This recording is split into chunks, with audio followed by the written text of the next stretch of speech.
சற்று முன் கிடைக்கப்பெற்ற மிக முக்கியமான செய்தி ஒன்று வெளியாகி உள்ளது. சசிகலா அவர்கள் போட்டியிடும் தொகுதி வெளியாகி உள்ளது. உசிலம்பட்டி மற்றும் ஒட்டுமொத்த கவனத்தை பெற்றுள்ள திருமங்கலம் தொகுதியில் போட்டியிடுவதற்கான வாய்ப்புகள் அதிக அளவில் இருப்பதாக தகவல்கள் கிடைக்கப்பெற்றுள்ளது. அதிமுகவை மீட்டெடுப்பேன், அதிமுகவில் இணைவது உறுதிதான் என்று சமீப காலமாக பேசி வந்த நிலையில் அதற்கெல்லாம் முற்றுப்புள்ளி வைக்கும் விதமாக OPS அவர்களுடன் இணைந்து சசிகலா அவர்கள் தற்பொழுது உசிலம்பட்டி திருமங்கலம் இந்த 2 தொகுதிகளை தேர்வு செய்துள்ளார். சுயேட்சையாக போட்டியிடப் போகிறாரா என்று கேட்டால் நிச்சயம் அதற்கு வாய்ப்பே கிடையாது. OPSும் சசிகலாவும் முக்குளத்தோர் ஆதரவுகளை பெற்றிருப்பதன் காரணமாக அம்மக்கள் அதிகளவு இவர்களுக்கான ஆதரவுகள் இருப்பதாக இவர்கள் நினைத்து கொண்டிருக்கிறார்கள்.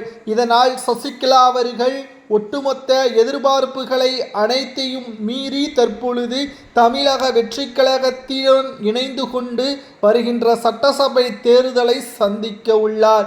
இது 2 மிக முக்கியமான பரபரப்பை ஏற்படுத்தும். அதிமுகவை நினைத்தபடி எடப்பாடி கைப்பற்றிவிட்டார். சசிகலா அவர்கள் தாவேக்காவில் இணைந்து விட்டால் இதுதான் நடக்கும். அது மட்டுமல்ல, OPS அவர்களும் சசிகலா அவர்களும் தமிழக வெற்றி கழகத்தில் இணைந்து கொண்டால் தென் மாவட்டங்கள் முழுவதும் தனது கண்ட்ரோலில் இருப்பதாக விஜய் அவர்களிடம் தெரிவித்து தென் மாவட்டங்களில் இருக்கக்கூடிய வரவு செலவுகள் யாரை பொறுப்பாளராக வைக்க வேண்டும் தனது கட்டுப்பாட்டிற்குள் சசிகலா அவர்கள் கொண்டு வந்து விடுவார் என்ற ஒரு தகவலும் வெளியாகியுள்ளது.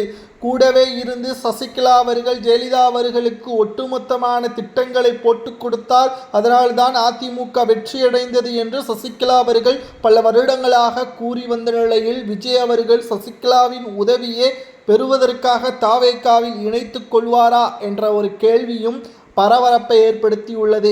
ஏனென்றால் விஜய் அவர்களுக்கு துரோகம் என்றாலே சுத்தமாக பிடிக்காது. அதுவும் சசிகலா அவர்களுடன் பயணிப்பது அரசியலில் மிகவும் கேள்விக்குறியான ஒரு விஷயம். ஏனென்றால் சசிகலா அவர்கள் தாவேக்காவிற்குள் வந்தால் புஷி ஆனந்த், ஆதவ் அர்ஜுனா போன்றவர்களது நிலைப்பாடுகள் தலைகீழாக மாறும் என்ற காரணத்தினால் விஜய் அவர்கள் இதற்கு ஒருபோதும் சம்மதிக்க மாட்டார். மற்றவர்களும் எதிர்ப்புகளை தெரிவிப்பார்கள்.